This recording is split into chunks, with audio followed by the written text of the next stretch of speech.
തെങ്കാശിയിൽ മാത്രമല്ല സൂര്യകാന്തി നമ്മുടെ തിരുവനന്തപുരത്ത് പൂക്കുമെന്ന് തെളിയിച്ചിരിക്കുകയാണ്. ഇവിടെ വന്നു കഴിഞ്ഞാൽ ഇങ്ങനെ ഹണി റോസിൻ്റെ അടുത്ത് നിന്ന് ഫോട്ടോയൊക്കെ എടുക്കാം. എല്ലാവർക്കും മനോഹരമായ മറ്റൊരു വീഡിയോയിലേക്ക് സ്വാഗതം. നെയ്യാറ്റിങ്കര ഊരൻവിള എന്ന് പറയുന്ന സ്ഥലത്ത് സൂര്യകാന്തി പൂക്കൾ കൊണ്ട് വർണ്ണവിസ്മയം തീർത്തിരിക്കുകയാണ്. ആരെയും മനമയക്കുന്ന കാഴ്ചയാണത്. സൂര്യകാന്തി ഒന്ന് വിരിയുമ്പോൾ കാണാനായി പോകുന്നത് എല്ലാവരും സുന്ദരപാണ്ഡിപുരത്തേക്കാണ്. എന്നാൽ ഇനി അങ്ങോട്ടൊന്നും പോകേണ്ട കാര്യമില്ല. ഞങ്ങൾ ആദ്യമായിട്ടാണ് ഇത്രയും വലിയ സൂര്യകാന്തി പൂക്കളെ നേരിട്ട് കാണുന്നത്. ഇനി ഈ സൂര്യകാന്തി പാടത്തിൽ സൂര്യകാന്തി മാത്രമല്ല, കുട്ടികൾക്ക് വേണ്ടിയിട്ടുള്ള കുഞ്ഞു കുഞ്ഞു ചെറിയ സംഭവങ്ങളൊക്കെ ഉണ്ട് കേട്ടോ. ആനകുട്ടൻ്റെ പ്രതിമയും ഒട്ടകവും ഒരു കുഞ്ഞു വഞ്ചിയുമൊക്കെ അവിടെ സെറ്റ് ചെയ്തിട്ടുണ്ട്.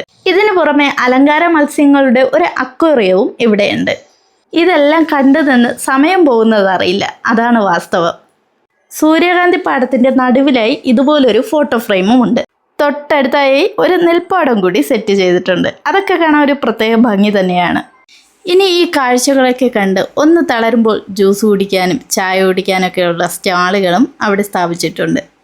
നമുക്കിനി ഈ സൂര്യകാന്തി പാടത്തിൻ്റെ പിന്നിൽ പ്രവർത്തിച്ച കൃഷി ഓഫീസറെ ഒന്ന് പരിചയപ്പെടാം. കുളത്തൂർ കൃഷി ഓഫീസറാണ്, പേര് സുഭിജിത്ത് എന്നാണ്. അപ്പോൾ നമ്മൾ ഇവിടുത്തെ രണ്ട് കർഷകർ, സിജോ വിനോദ് എന്ന് പറയുന്ന രണ്ട് കർഷകരാണ് ഇതിന് മുൻതൂക്കം കൊടുത്തുകൊണ്ട് ഇത് ആരംഭിച്ചിരിക്കുന്നത്. ഇതിനു മുന്നേ തന്നെ നമ്മൾ ഓണക്കാലത്തും ഇത്തരത്തിലുള്ള ഒരു പരിപാടി സംഘടിപ്പിക്കുകയുണ്ടായി. അത് നമ്മുടെ ജമന്തി പൂത്തോട്ടമായിരുന്നു. അതും ഇത്രത്തോളം തന്നെ ഈ ഏരിയ മൊത്തം കവർ ചെയ്ത് തന്നെ അത് നമ്മൾ 2-3 വെറൈറ്റി നമ്മൾ ചെയ്യുകയുണ്ടായി. അതും വമ്പൻ ഹിറ്റായിരുന്നു. അതും ഇതേപോലെ തന്നെ 14 ദിവസത്തോളം നമ്മൾ ആ ഷോയിൽ നടത്തുകയുണ്ടായി.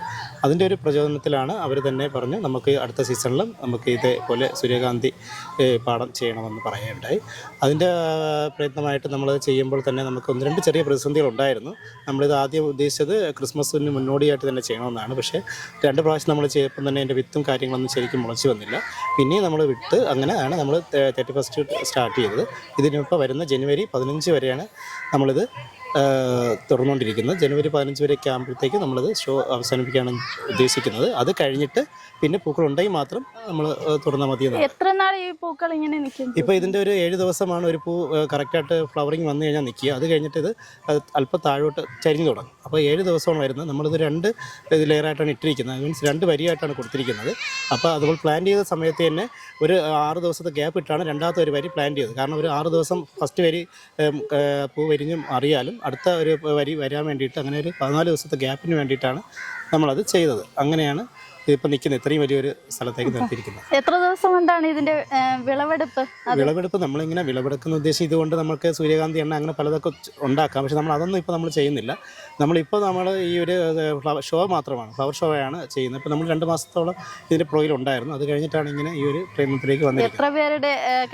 ഇത് ഇപ്പം 2 പേരാണ് മെയിനായിട്ട് നിൽക്കുന്നതെങ്കിലും നമ്മുടെ കൃഷിഭവനിൽ തന്നെ ഉദ്യോഗസ്ഥരും എല്ലാം തന്നെ ഇതിന് പുറകിലുണ്ട്. നമ്മുടെ കൃഷിഭവൻ്റെ തന്നെ ബ്ലോക്ക് പഞ്ചായത്തിൻ്റെയൊക്കെ സബ്സിഡി നമ്മൾ ഇതിനകത്ത് കൊടുക്കുന്നുണ്ട്. ഇതിന് മുന്നേ നമ്മൾ ഇതിങ്ങനെ നിൽക്കുന്നതിന് ഇതിൻ്റെ പുറത്ത് രോഗപ്രതിരോധങ്ങളുണ്ട്, അതൊക്കെ ചേർക്കാനുണ്ട്. ഇതിന് വളം, അങ്ങനെ പല ടെക്നിക്കലായിട്ടുള്ള സൈഡുകളിലെല്ലാം തന്നെ നമ്മൾ സപ്പോർട്ട് കൊടുക്കുന്നുണ്ട്.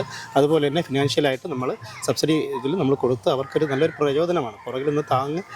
അങ്ങനെയാണ്. അല്ലാതെ ഇത് ഇപ്പം നമുക്ക് ഒരു ചെറിയൊരു കർഷകൻ വന്നു കഴിഞ്ഞാൽ പെട്ടെന്ന് ചെയ്യാൻ പറ്റുന്ന നമ്മുടെ തിരുവനന്തപുരത്തും ഇത് കൃഷി ചെയ്യാൻ സാധിക്കുമെന്ന് തെളിയിച്ചിരിക്കുകയാണ്. അത് അതിന് പുറകിൽ ഇപ്പോൾ കൃഷിഭവനും ഒക്കെ അതിൻ്റെ കൂട്ടായ ഒരു പ്രയത്നത്തിൻ്റെ ഫലമായിട്ടാണ് ഇങ്ങനെ ഒരു വലിയൊരു സ്ഥലത്ത് ഇത് നമ്മളിപ്പോൾ ഞാൻ തന്നെ ഈ പറയുന്ന സുന്ദരപാണ്ഡിപുരം തമിഴ്നാട്ടിൽ പോയി കാണുകയുണ്ടായി. കഴിഞ്ഞ പ്രാവശ്യം നമ്മുടെ സുഹൃത്തുക്കളും നമ്മുടെ ഓഫീസിൽ നിന്ന് തന്നെ പോവുകയുണ്ടായി.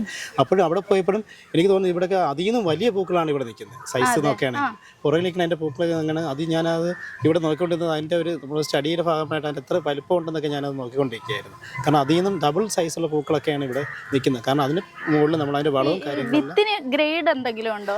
അങ്ങനെയല്ല, ഹൈബ്രിഡ് വിത്തുകളെല്ലാം അവിടെ തന്നെ ഉണ്ട്. നമ്മൾ അതിൻ്റെ ടോപ്പ് ക്വാളിറ്റിയായിട്ടുള്ള വിത്താണ് ഇവിടെ സെലക്ട് ചെയ്തിരുന്നത്. അങ്ങനെ തന്നെ കൊടുത്തപ്പോൾ വിത്ത് മാത്രം ഇട്ടിട്ട് കാര്യമില്ല, അതിൻ്റെ വളവും കാര്യങ്ങളും പരിപാലനവും എല്ലാം കൂടെ തന്നെ വേണം. കാരണം നമുക്ക് മുന്നോട്ട് പോയാൽ തന്നെ അറിയാൻ പറ്റും ചെറിയ പ്ലാന്റ്സ് നിൽക്കുന്നുണ്ടാവും. അത് നമ്മൾ ഫസ്റ്റ് ഇട്ടപ്പോൾ കണ്ടതാണ്. രണ്ടാമത് അതിൻ്റെ ഒരു കാലാവധി കഴിഞ്ഞായിരുന്നു. അതൊക്കെ നമ്മൾ നോക്കി കുറച്ച് ചെറിയ പരീക്ഷണമൊക്കെ നടത്തിയതാണ്. അതൊന്നും ശരിക്കും വന്നില്ല. പിന്നെ നമ്മൾ ഫ്ലവറിംഗ് ബൂസ്റ്ററും അങ്ങനെ പല കാര്യങ്ങളും ഇതിനകത്ത് അപ്ലൈ ചെയ്താണ് ഈ ഒരു രൂപത്തിലേക്ക്. ഈർപ്പം അതെ, രാവിലെയും വൈകുന്നേരം നമ്മൾ ഇത് ജലസേനം നൽകുന്നുണ്ട്. ഇപ്പം ഡ്രിപ്പ് ഇറിഗേഷനാണ് ഇട്ടിരിക്കുന്നത്, അതനുസരിച്ചുള്ള ജലസേനം പോകുന്നുണ്ട്. എങ്ങനെയുണ്ട് ഈ സൂര്യകാന്തി പാടം?